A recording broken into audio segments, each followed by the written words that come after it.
Continuamos nuestro estudio hoy en el capítulo 19 de los Hechos de los Apóstoles. Y en nuestro programa anterior estábamos hablando del apóstol Pablo y su ministerio en Éfeso. Por 2 años, dijimos, el Evangelio se proclamó en Éfeso a fin de que todo el mundo lo pudiese escuchar en la provincia de Asia. Y creemos que las 7 iglesias de Asia Menor debieron su existencia a la predicación del apóstol Pablo en este lugar. Y dijimos que podemos afirmar con certeza que fue aquí donde Pablo tuvo su ministerio más grande de toda su vida tan admirable.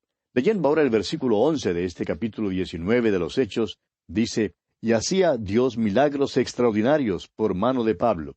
Ahora hay diferentes palabras que se usan en griego que nuestra Biblia traduce como milagro.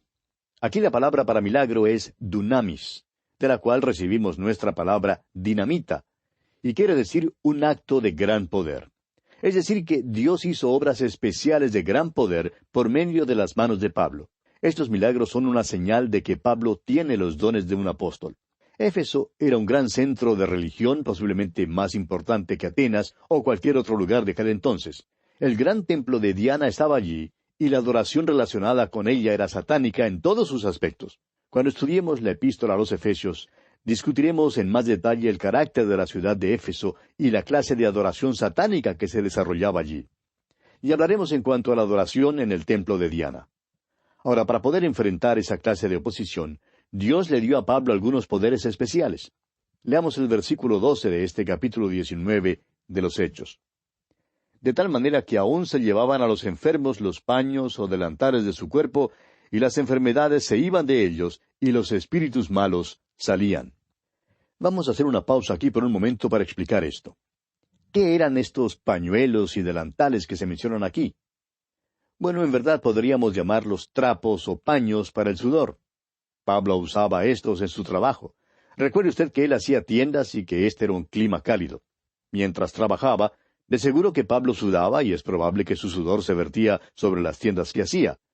Pues entonces Pablo tomaba estos trapos, estos paños y delantales, y quitaba el sudor que caía y probablemente también se quitaba el sudor de la frente. La gente entonces venía y recogía estos trapos sucios, con el sudor de Pablo, y era sanada de sus enfermedades. En esa región cundían las religiones de misterio. En algunas de ellas usaban vestidos blancos y ponían énfasis sobre el hecho de que todo tenía que ser muy limpio y blanco.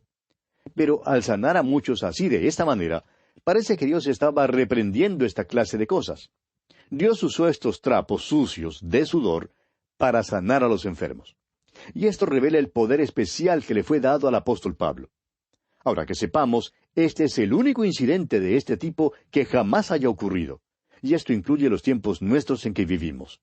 Es casi blasfemo, amigo oyente, que alguien diga que tiene el poder de enviarle a uno un pequeño pañuelo y que ese pañuelo tenga algún poder especial. Estos paños mencionados aquí no eran lo que llamaríamos pañuelos hoy en día. Eran trapos sucios de sudor. Dios los utilizó para reprender a las religiones paganas de aquel entonces. Los enfermos eran sanados y los espíritus malos salían de los que padecían estas cosas cuando recogían estos trapos sucios de sudor. Bien, continuemos ahora con el versículo 13. Pero algunos de los judíos, exorcistas ambulantes, intentaron invocar el nombre del Señor Jesús sobre los que tenían espíritus malos, diciendo, «Os conjuro por Jesús, el que predica Pablo». Cuando vieron lo que Pablo hacía, trataron de duplicarlo. Y note usted ahora lo que ocurre aquí en los versículos 14 y 15.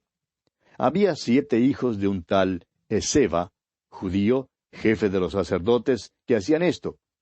Pero respondiendo el espíritu malo dijo, «A Jesús conozco, y sé quién es Pablo. Pero vosotros, ¿quiénes sois?» Fíjese que estos eran hijos de un sacerdote. O sea que hasta los sacerdotes se habían metido en esta clase de cosas. La palabra griega aquí para conozco es ginosco.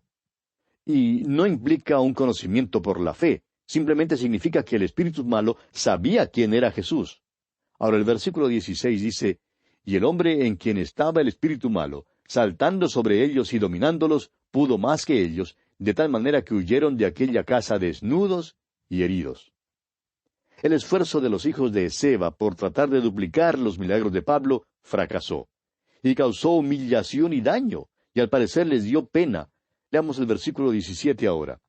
«Y esto fue notorio a todos los que habitaban en Éfeso, así judíos como griegos, y tuvieron temor todos ellos, y era magnificado el nombre del Señor Jesús. Se puede ver con toda claridad el resultado de esto. El nombre del Señor Jesús se divulgó a través de toda esa ciudad pagana. Éfeso era una gran ciudad y dice aquí que todos tuvieron temor. Los milagros que Pablo y los otros apóstoles hacían no eran como los milagros que se cuentan hoy en día. ¿Quiénes fueron los que se quedaron conmovidos por estas cosas? Hay historias de milagros que tienen lugar en nuestras grandes ciudades, pero no hacen ningún efecto, ni ninguna impresión sobre sus habitantes paganos. En Éfeso, el nombre del Señor Jesús fue magnificado. Continuemos ahora con los versículos 18 y 19 de este capítulo 19 de los Hechos. Y muchos de los que habían creído venían, confesando y dando cuenta de sus hechos. Asimismo, muchos de los que habían practicado la magia trajeron los libros y los quemaron delante de todos, y hecha la cuenta de su precio, hallaron que era 50,000 piezas de plata. Eso tendría un valor hoy en día de unos $8,000. Es así que era una verdadera fogata, una fogata de $8,000, amigo oyente. Y eso fue lo que ocurrió en Éfeso. Sigamos adelante con los versículos 20 al 22 de este capítulo 19 de los Hechos. Así crecía y prevalecía poderosamente la palabra del Señor. Pasadas estas cosas, Pablo se propuso en espíritu ir a Jerusalén, después de recorrer Macedonia y Acaya, diciendo, después que haya estado allí, me será necesario ver también a Roma. Y enviando a Macedonia a 2 de los que le ayudaban, Timoteo y Erasto, él se quedó por algún tiempo en Asia. Después de pasar por estas experiencias, las que el doctor Lucas nos ha relatado hasta aquí, al parecer, Pablo pensaba ir a Roma en este viaje misionero. Lo interesante es que por fin se fue a Roma, pero no de la manera en que había pensado. Fue durante este tiempo que Pablo escribió su primera carta a los Corintios, y parece que Timoteo y Erasto llevaron esta carta para entregarla allí. Aunque estaba dirigida a los Corintios, la carta alcanzó también a muchos de Macedonia, inclusive a los de Filipos y de Tesalónica, y también las iglesias en Acaya, entre ellas las de Atenas y Corinto. Fue en esta carta donde Pablo declaró que se le había abierto una puerta grande y eficaz en Éfeso, pero que a la vez había muchos adversarios. Podemos ver ahora que los adversarios eran satánicos. Esta ciudad era un centro de religión pagana y de la adoración satánica. Avancemos con el versículo 23 de este capítulo 19 de Hechos. Hubo por aquel tiempo un disturbio no pequeño acerca del camino. En aquel entonces, las iglesias no tenían nombres así como los que tienen hoy en día. A los creyentes se les llamó cristianos por primera vez en Antioquía, pero el cristianismo simplemente se conocía como el camino. Por cierto que era un nuevo camino. El camino era el Señor Jesús, como dice él mismo allá en el capítulo 14 del Evangelio según San Juan, versículo 6. Dice Jesús, yo soy el camino, y la verdad, y la vida. Nadie viene al Padre sino por mí. Continuemos ahora con el versículo 24 de este capítulo 19 de Hechos. Porque un platero llamado Demetrio, que hacía de plata templecitos de Diana, daba no poca ganancia a los artífices. El templo de Diana era un gran templo pagano, y a su alrededor estaba el centro comercial. Era el centro bancario de aquel entonces, pero también era el centro del pecado. La inmoralidad crasa cundía en todo su alrededor. En verdad, la religión es capaz de rebajarse a un nivel más bajo que cualquier otra cosa. Aquel templo era una de las 7 maravillas del mundo antiguo. Fue el templo griego más grande que jamás se había construido. Era sumamente hermoso, con sus bellas talladuras, pero la imagen de Diana era espantosa.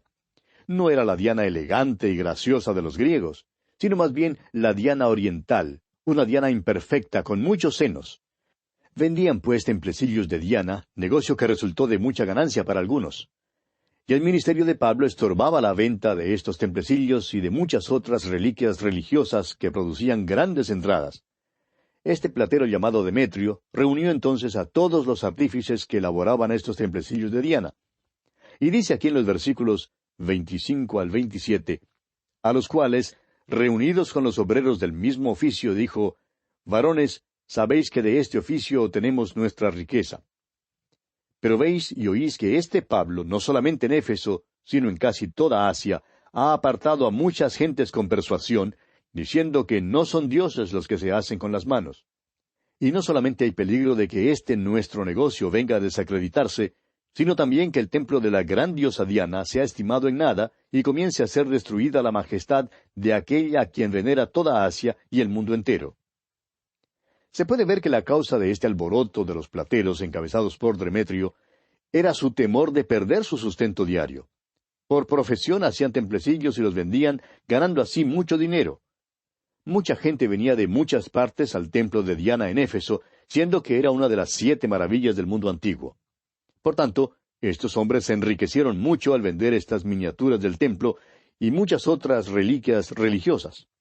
Amigo oyente, repetimos que no se puede pisarle el dinero a un hombre sin oírle decir un ay, ay, ay.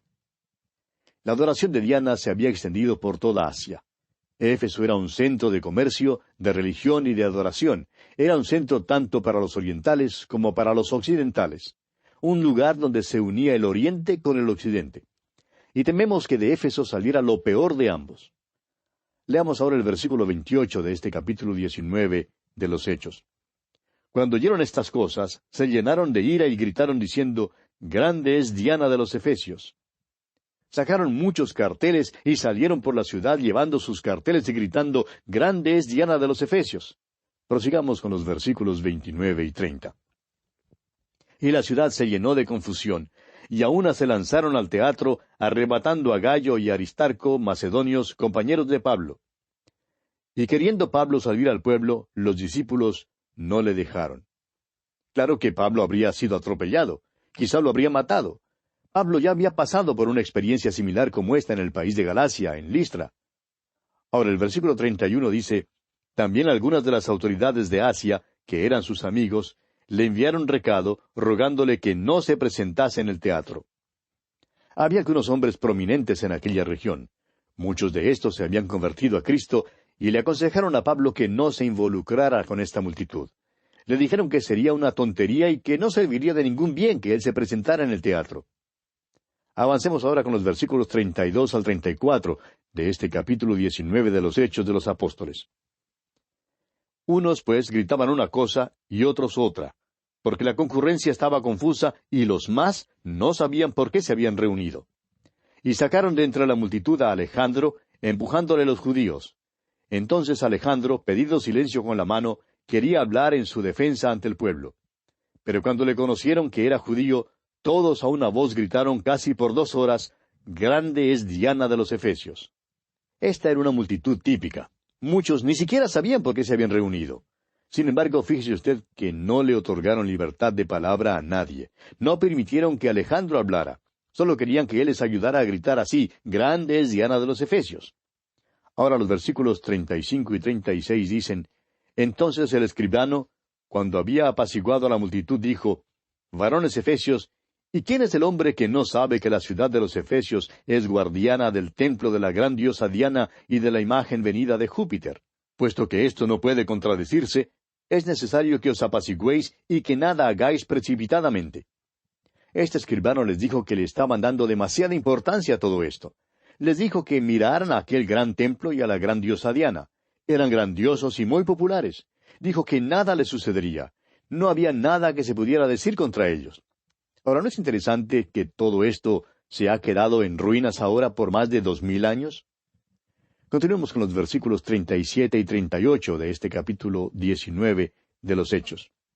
«Porque habéis traído a estos hombres, sin ser sacrílegos ni blasfemadores de vuestra diosa, que si Demetrio y los artífices que están con él tienen pleito contra alguno, audiencias se conceden y procónsules hay. Acúsense los unos a los otros». Está diciendo que si quieren entablar un pleito contra estos hombres, el tribunal está abierto. Si quieren lanzar una acusación legal, les es posible lanzarla. No tienen que preocuparse por la adoración de Diana. Y los versículos 39 al 41 dicen, «Y si demandáis alguna otra cosa, en legítima asamblea se puede decidir. Porque peligro hay de que seamos acusados de sedición por esto de hoy, no habiendo ninguna causa por la cual podamos dar razón de este concurso». Y habiendo dicho esto, despidió la asamblea. Les dijo que si tenían algún pleito que entablar, debían sentarse para tener una reunión ordenada. Les dijo que debían bajar esos carteles y dejar de gritar. En verdad, estaban bajo peligro de ser llamados por el imperio para dar cuenta del alboroto. Despidió, pues, este hombre, este escribano, a la multitud, y todos regresaron a casa. El ministerio de Pablo en Éfeso llega así a su fin aquí. Vemos luego que Pablo sale de Éfeso y se vuelve a Macedonia. Y así concluimos nuestro estudio del capítulo 19 de los Hechos. Y pasamos ahora al capítulo 20. Y en este capítulo tenemos la continuación del tercer viaje misionero de Pablo. Leamos los primeros 2 versículos de este capítulo 20 de los Hechos. Después que cesó el alboroto, llamó Pablo a los discípulos, y habiéndolos exhortado y abrazado, se despidió y salió para ir a Macedonia. Y después de recorrer aquellas regiones y de exhortarles con abundancia de palabras, llegó a Grecia.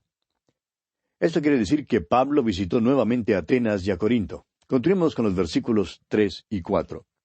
Después de haber estado allí 3 meses, y siéndole puestas acechanzas por los judíos para cuando se embarcase para Siria, tomó la decisión de volver por Macedonia. Y le acompañaron hasta Asia Sópater de Berea, Aristarco y Segundo de Tesalónica, Gallo de Derbe y Timoteo, y de Asia Tíquico y Trófimo. Todos estos son creyentes que se habían convertido a Cristo bajo el ministerio de Pablo. Y ahora él tiene una verdadera delegación. Estos hombres a su vez han llegado a ser misioneros. Y el versículo 5 nos dice, estos, habiéndose adelantado, nos esperaron en Troas. El doctor Lucas todavía estaba con Pablo mientras los otros prosiguieron hasta Troas. Ahora Pablo regresa de Éfeso en su tercer viaje misionero, y veremos que viajará hasta llegar a Jerusalén. Es preciso reconocer que cuando Pablo pasó por Grecia y Macedonia, visitó a todas las iglesias que había fundado allí. Para hacer esto, tuvo que visitar las ciudades de Atenas, Corinto, Tesalónica, Berea y Filipos. Además, Pablo visitó a todas las iglesias que estaban en Europa, o por lo menos en la región europea de su tercer viaje. Usted recordará que Troas era el lugar desde donde Pablo partió para Europa en su segundo viaje misionero. Ahora regresa a Troas durante su último viaje misionero. Permítanos leer una vez más el versículo 5 de este capítulo 20 de los Hechos. Entonces, habiéndose adelantado, nos esperaron en Troas. Había un grupo de hombres que le acompañaban. Estos también eran misioneros y ya habían viajado antes con Pablo. Creemos que cuando Pablo tenía un ministerio en un lugar como Corinto, estos hombres salían y trabajaban proclamando la palabra en los distritos rurales. Leemos en la epístola a los Colosenses, capítulo 1, versículo 6, acerca del hecho de que la palabra de Dios ya se había proclamado al mundo de aquel entonces. Leemos allí que ha llegado hasta vosotros, así como a todo el mundo, y lleva fruto y crece también en vosotros desde el día que oísteis y conocisteis la gracia de Dios en verdad. Parece increíble, pero era cierto. Aquella frase, a todo el mundo, no era un mero gesto oratorio. Significa todo el imperio romano, porque este era el mundo de aquel entonces, y la palabra de Dios se había promulgado a través de todo el mundo romano. Lo que tenemos aquí en el libro de los Hechos es un relato muy limitado de la obra misionera que se llevó a cabo. Recibimos solo un conocimiento parcial aquí, y tenemos que reconocer que había otros que trabajaban con los apóstoles. El libro de los Hechos descubre la obra de Pedro y de Pablo como puntos culminantes. Pedro como el apóstol a los judíos, y Pablo como el apóstol a los gentiles. Sigamos adelante con el versículo 6 de este capítulo 20 de los Hechos. Y nosotros, pasados los días de los panes sin levadura, navegamos de Filipos, y en 5 días nos reunimos con ellos en Troas, donde nos quedamos 7 días. Es interesante que el viaje en que se demoraron 5 días, ahora los turistas lo pueden hacer como en 50 minutos. Cuán diferentes son los medios de transporte en el día de hoy. Ahora, los medios de transporte puede que sean más eficientes, pero ¿es más efectivo nuestro ministerio? Prosigamos con el versículo 7. El primer día de la semana, reunidos los discípulos para partir el pan, Pablo les enseñaba, habiendo de salir al día siguiente, y alargó el discurso hasta la medianoche. Ahora hay varias cosas aquí que quisiéramos decir en cuanto a este versículo. Queremos que usted observe en primer lugar que fue un primer día de la semana en que se reunieron. La iglesia primitiva ya tenía la costumbre de reunirse en el primer día de la semana. Más tarde veremos que Pablo dice a los corintios que deben traer sus ofrendas en el primer día de la semana.